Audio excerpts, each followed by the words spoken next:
Graça e paz. Hoje vamos dar continuidade ao estudo do livro de Marcos, capítulo 1. Vamos hoje estudar do versículo 29 ao 34. Pegue sua Bíblia e acompanhe comigo. Verso 29 diz assim: E saindo eles da sinagoga, foram com Tiago e João diretamente para a casa de Simão e André. Então, logo após que saíram da sinagoga, naquele episódio em que o endemoniado foi curado, Jesus e Tiago e João foram para a casa de André e Pedro.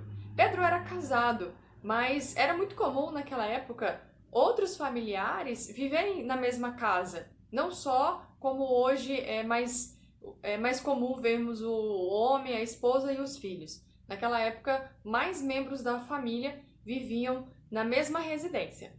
Agora o verso 30. A sogra de Simão achava-se acamada com febre e logo lhe falaram a respeito dela. E verso 31. Então, aproximando-se, tomou-a pela mão e a febre a deixou, passando ela a servi-los. A sogra de Pedro, Simão, ela estava enferma, ela estava com febre. Aqui ele não passa muitos detalhes. Em outros evangelhos, diz que ela estava com febre alta, muito elevada.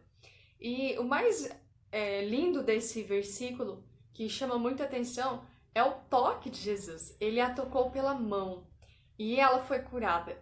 Quão poderoso é o toque do nosso Senhor Jesus, não é mesmo?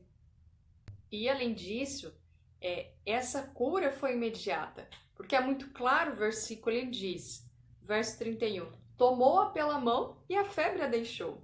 Foi imediata a cura da sogra de Pedro.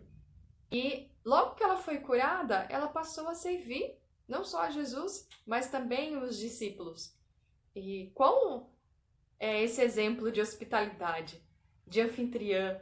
Ela ali, recebendo as pessoas em seu lar, logo quis servi-los. Ela não quis dar nenhuma desculpa como: mas eu estava muito mal, vou descansar um pouco. Não, ela quis servi-los.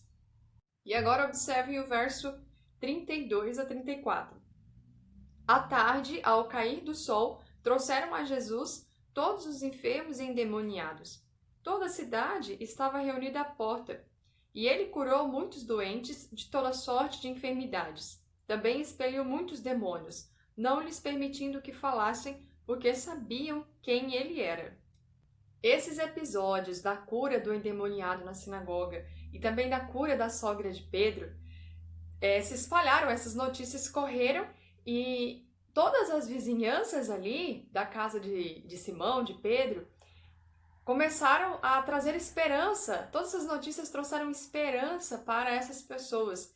E no mesmo dia, no dia de sábado, é interessante observar que eles esperaram o sábado encerrar, já era o final da tarde, para que eles se achegassem a Jesus e suplicando a cura, não só das suas enfermidades físicas, mas também daqueles que estavam endemoniados. E é por isso que no verso 34, quando diz de toda sorte de enfermidades, é qualquer tipo, qualquer espécie de doença.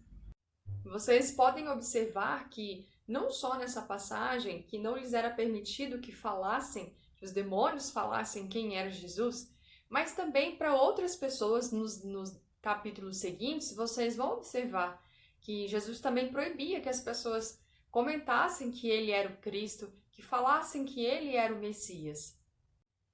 E assim, Jesus apresentou um conceito da sua missão que era diferente da ideia judaica de que o Messias era um libertador político comum.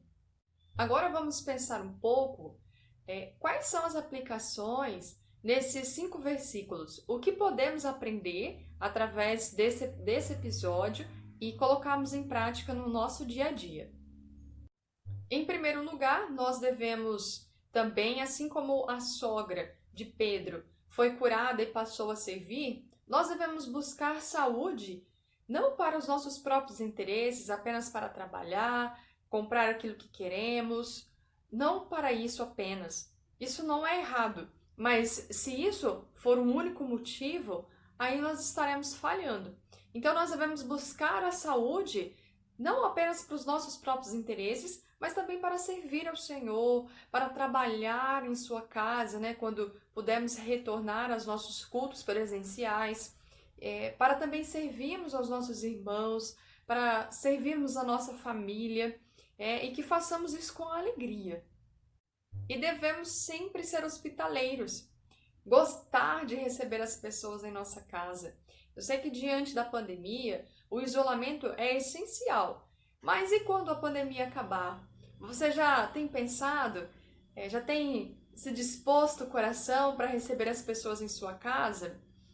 Ou você já está pensando na correria, no tempo, nas coisas que você quer fazer, que não deu tempo de fazer nessa pandemia por conta do isolamento?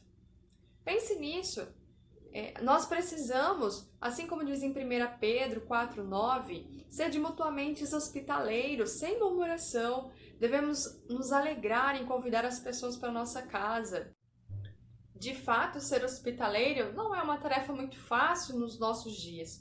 Somos muito atarefados, temos muitas atividades, trabalho, estudo, mas nós podemos orar ao Senhor para que Ele nos molde, para que Ele coloque em nosso coração a alegria e que a gente esteja disposto a convidar e também a aceitar os convites para irmos às casas dos nossos irmãos, para visitarmos também os nossos amigos e recebê-los também com muita alegria.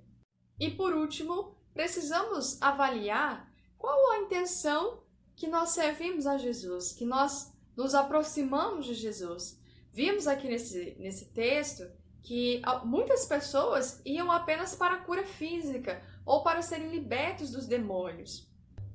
E havia algumas pessoas também da cultura judaica que esperavam um Messias libertador político.